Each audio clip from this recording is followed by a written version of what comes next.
Hello guys, मैं लेकर आ गई हूँ आप लोगों का फेवरेट सीरियल। जी हाँ, इमली। आज के एपिसोड में हम क्या देखने वाले हैं? आज के एपिसोड में हम कुछ खास नहीं देखने वाले, बट जो भी है बहुत ही अच्छा इंटरेस्टिंग है।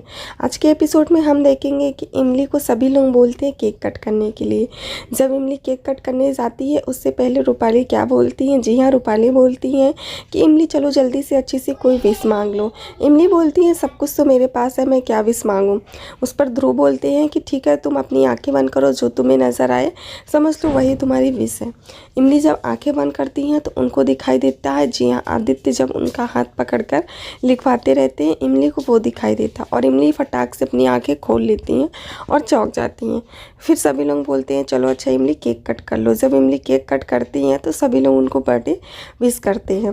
केक कट करने के बाद इमली सभी को बारी बारी करके केक खिलाती हैं और फिर सभी लोग उनको प्यार से गिफ्ट देते हैं। जो गिफ्ट जो लाए होते हैं सभी लोग एक एक करके इमली को गिफ्ट देते हैं। इसके बाद सुंदर भी इमली को गिफ्ट देती हैं। जब सुंदर इमली को गिफ्ट देते हैं तो सभी घर वाले पूछते हैं कि अभी कल ही तो तुमने इमली को गिफ्ट दिया था और आज फिर क्यों? सुंदर बोलते हैं कि मुझे नहीं पता था कि आज इमली का जन्मदिन है, तो इसीलिए मैं फिर से आज दे रहा हूँ। इसके बाद मालिनी बोलती हैं कि जो गिफ्ट मैंने तुम्हारे लिए लाया था उसे तो आदित्य ने कैंसिल करवा दिया और मेरे पास कुछ भी नहीं है तुम्हें देने के लिए सिवाय एक हक के।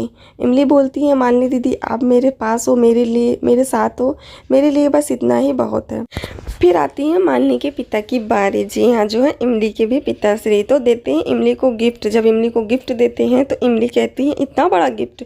उस पर उनकी दादी बोलती हैं कि चलो मैं तुम्हें छोटा गिफ्ट देती हूँ, और इमली को अपने पास बुलाती हैं और बोल देती हैं सोने की चैन। जी हाँ, सोने की चैन देखकर इमली चौंक जाती हैं और बोलती हैं कि क्या ये असली गोल्ड है? उस पर मालिनी की दादी बोलती हैं हाँ। या देख आदित्य भी सोचने लगते हैं कि गोल्ड की चैन मालिनी के पिता कैसे दे सकते हैं। इस पर इमली बोलती हैं कि मैं इतना महंगा गिफ्ट नहीं ले सकती हूँ। उस पर मालिनी बोलती हैं कि ये डिसाइड मैं करूँगी कि तुम इतना महंगा गिफ्ट ले सकती हो या नहीं ले सकती हो। उसके बाद बोलती हैं कि ये दादी का आशीर्वाद है, इसे तुम्हें ले लेना चाहिए। उस पर आदित्य की माँ भी बोलती हैं हाँ बेटा, ये तुम आशीर्वाद समझकर ले लो। उस पर इमली ले लेती हैं और मालिनी की दादी उनको गोल्ड की चैन पहनाती हैं। जब पहनाने लगती हैं जब बोलती हैं कि ये मैंने 2 गोल्ड की चैन ली थी, एक तुम्हारे लिए और एक मालिनी के लिए।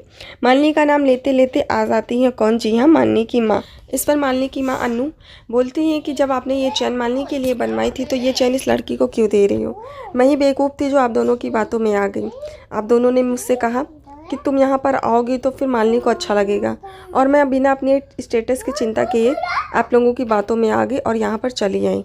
मुझे यहाँ नहीं आना चाहिए था। इस पर मालिनी बोलती है कि माँ फिर से ना शुरू हो जाओ। इसके बाद आदित्य की माँ बोलती है कि अन्नू जी हमने तो पहले ही मना किया था कि गोल्ड की चैन ना दें। इस पर मालिनी की माँ यानी अन्नू बोलती हैं कि आप मना कर सकती हैं लेकिन ये लड़की नहीं मना कर सकती, ये तो मेरी बेटी मालिनी का हक छीन रही है। इस पर देव बोलते हैं कि ये क्या कर रही हो तुम?